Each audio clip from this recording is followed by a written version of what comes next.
Hi, welcome to Honeybird Homefitters. I'm Rachel Ferguson, helping you find a space that fits. Today we're going to talk about the 4 main options on where to live as you age and why you just might pick more than one. The first option is pretty obvious. Stay home. We're hearing that a lot in 2020, aren't we? But living at home or aging in place is becoming a more and more popular option for older Americans.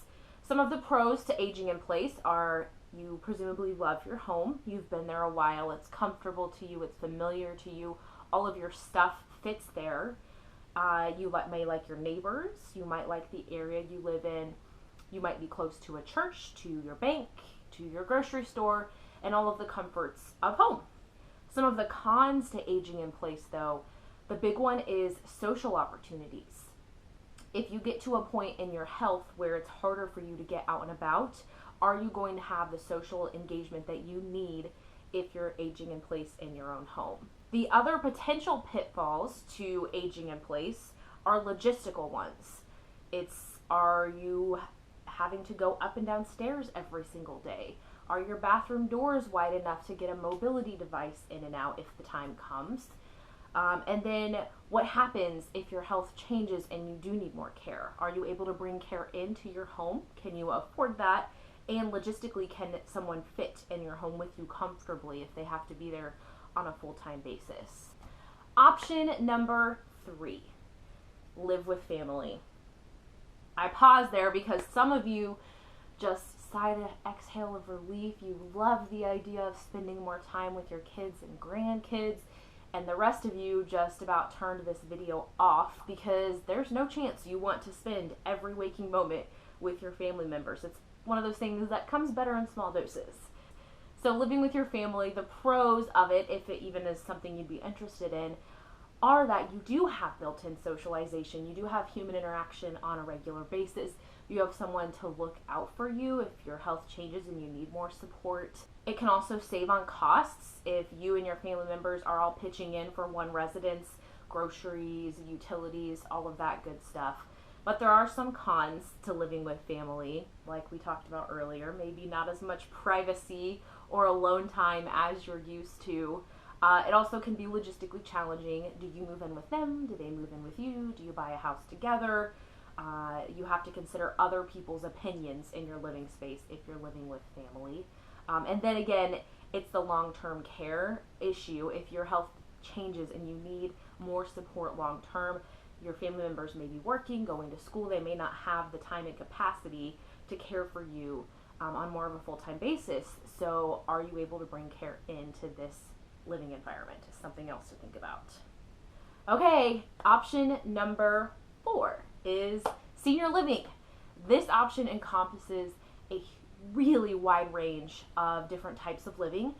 Anything from just renting an apartment in a senior apartment complex all the way up to nursing care could all be considered senior living.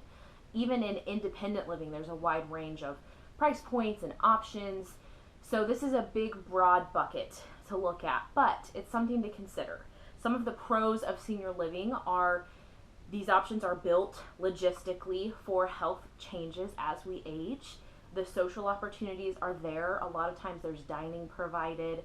A lot of times they have different activities that appeal to younger, older adults or young at heart, and then some of the older adults that aren't as mobile and can't do as many different activities. So there's a really wide range of options where you feel like you can fit in when you're still spry and active and like to do things. And then if your health changes and you need to do quieter activities, those options are all there at the same place. Some of the cons, though, would be the cost.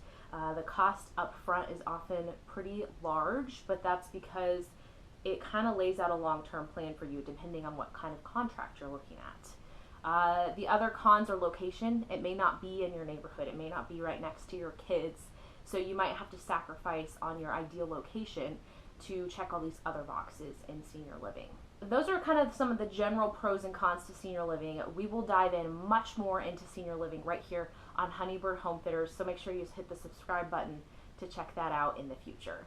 Okay, lastly, The reason why you might pick more than one of these options is that our needs change as we age. What seems like the best idea for you right now today might be completely different in 10, 15, 20 years down the road. So you might choose just to stay home right now and then end up changing your mind later. But I will say, if you do go for option number 4, and that was senior living, then you kind of can cut back on the number of times you have to make this decision. That's because many senior living communities have multiple levels of care right in one building or right on one campus. Another reason you might have to make less moves if you opt for number 4 is that it's just kind of safer to live in a senior living setting. You're cutting down on your fall risk, you are boosting up your social opportunities, maybe you have some nutritional needs that are being met. So the ideal is that if you live in that setting, you're cutting back on risk of a major health change where you do then have to progress to a higher level of care.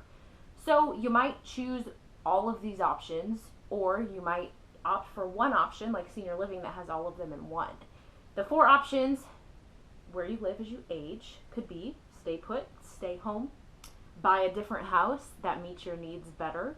You could live with family, or you could move to a senior living setting, or that other one, you could do more than one. Our mission here at Honeybird Homefitters is to empower you with the tools to find a space that fits you. If you found this information helpful and are looking forward to learning more, go ahead and hit that subscribe button, and we'll be right back here next week.